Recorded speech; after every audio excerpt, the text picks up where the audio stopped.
ស្រឡាញ់និយាយនឹងមាត់តែពេលបែកគ្នា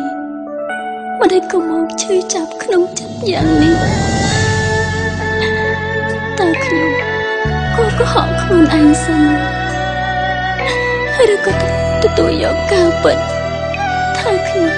កំពុងតែខូចចិត្តគ្រាន់ជាស្នេហ៍មួយគេថែទាំមិនបានគ្រាន់ជាស្នេហ៍មួយគេមិនអាចស្មងស្ម័គ្រគេមកសុំបែឲ្យខ្ញុំយំសោស្រង់នឹងជួបពីនាងដើម្បីសុំចែកផ្លូវមនុស្សធ្លាប់សំខាន់ត្រូវប្រអស់ដំណៃខ្ញុំជាមនុស្សស្រី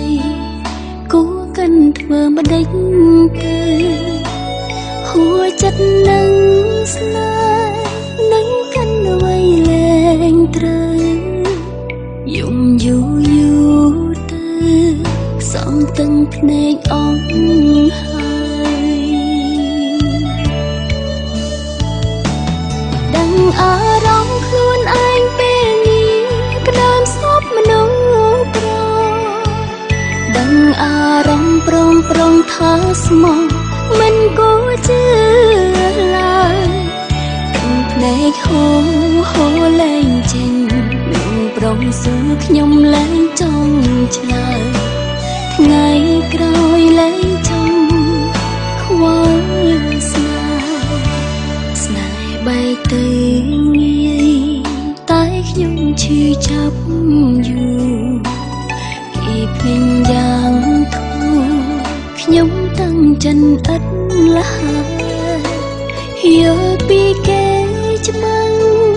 ពេលគេក្រឡាំងប្រើជឿហើយរឿងស្នេហ៍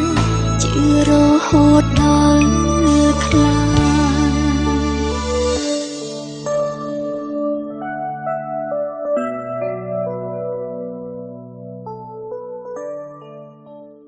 ចជាស្នេហ៍មួយ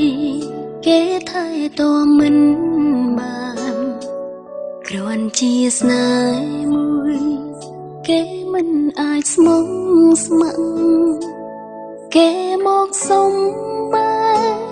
ឲ្យខ្ញុំយំសោស្រង់នឹងជួបពីនាងដើម្បីសុំចែកផ្លូវមនុស្សធ្លាប់សំខាន់ត្រូវប្រអស់ដំណៃខ្ញុំជាមនុស្សស្រីគួរកាន់ធ្វើម្ដេចទៅ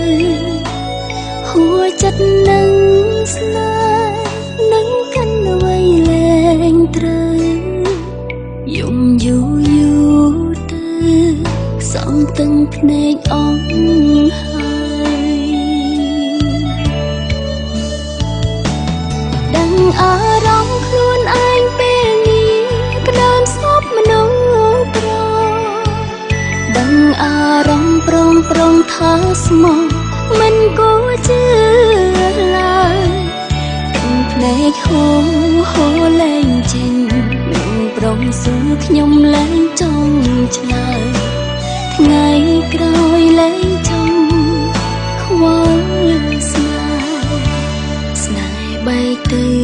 ងាយតែខ្ញុំឈឺចាប់យូរ